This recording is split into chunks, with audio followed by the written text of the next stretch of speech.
The Nichi Bei crew was honored to see a preview of the current running exhibit at San Francisco's Museum of Modern Art entitled Ruth Asawa Retrospective.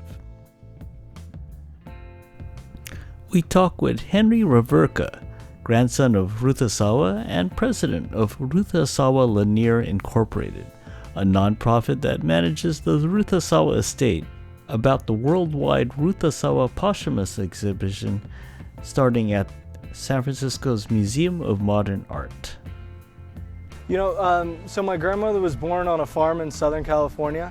When she was just 3 years old, the Great Depression started, and then she was incarcerated at the age of 16 years old after the Executive Order 9066.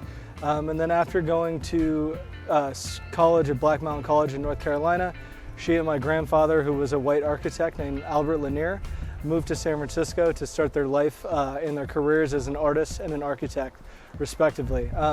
But very early on, although it was her adopted hometown, she was very much San Francisco. She has numerous public commissions like the one behind me, the origami fountains on Osaka Way, which are an important part of her practice as well. So for the first ever posthumous retrospective of her work to open here in San Francisco in her adopted hometown, it's such a world-renowned institution like the San Francisco Museum of Modern Art, and then travel to New York MoMA, Guggenheim, Bilbao, and Foundation Bayler in Switzerland is just tremendously meaningful for our family. Again, when you think about where she came from and where she is today, it's a pretty incredible story. Henry and other MoMA staff share the journey to bring this exhibit to fruition.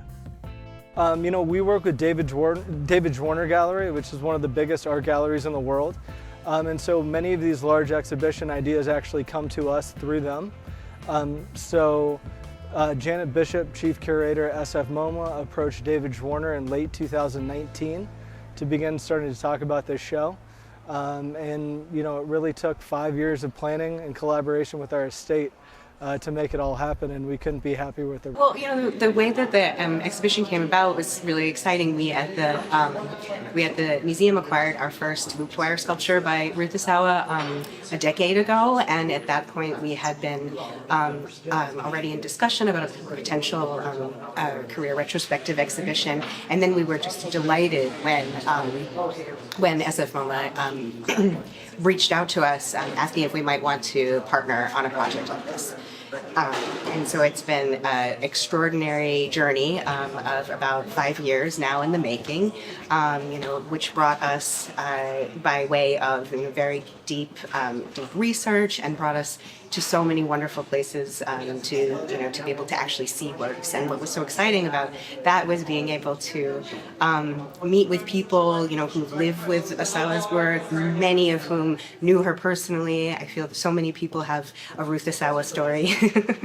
We're so excited at the Guggenheim Museum Bilbao to be able to receive this exhibition dedicated to Ruth Asawa. The exhibition will be coming to us in the spring of 2026, and we are really looking forward to being able to show the artistic practice of this wonderful and pioneering artist to our audience for the very first time. It's so important for us to really be able to showcase artists of this great significance, part of this wonderful fabric of modernism of the 20th century, and to really show her at a full-scale retrospective. Most of the family were in attendance at the preview exhibition, including Ruth Asawa's son, Xavier, which marked an emotional moment for them seeing their mother's art being displayed posthumously. Anyway, it's emotional to see it all, and you see your life through the years. The preview event brought together connections to Ruth Asawa through stories told to grandchildren.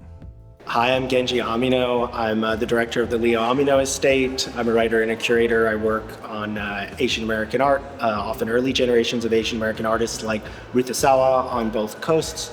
My grandfather, Leo Amino, immigrated from Japan to the West Coast, spent the first 6 years in the Bay Area, and then to the East Coast in 1935.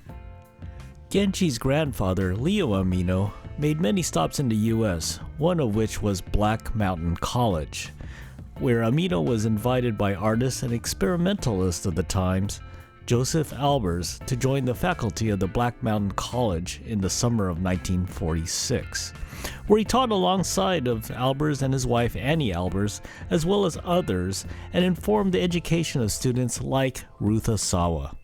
Henry talks a bit about the Black Mountain College section of the exhibit. Okay, so what I love about, the start of this exhibition is that, it starts with their time at Black Mountain College. There's a connection to a tremendous staff there, among them Joseph Albers, Annie Albers. Asawa didn't study with Annie Albers, which is a common misconception. But Buckminster Fuller was there, and then also this summer she arrived, the one and only Leo Amino. So in this room, there's a beautiful portrait of Asawa taken by Elizabeth Schmidt-Jennerjohn. This is actually a portrait of my grandmother, an abstract portrait made by a dear friend of her named Ray Johnson, and they were close, long after their time at Black Mountain College. A couple beautiful portraits by Hazel Larson Archer.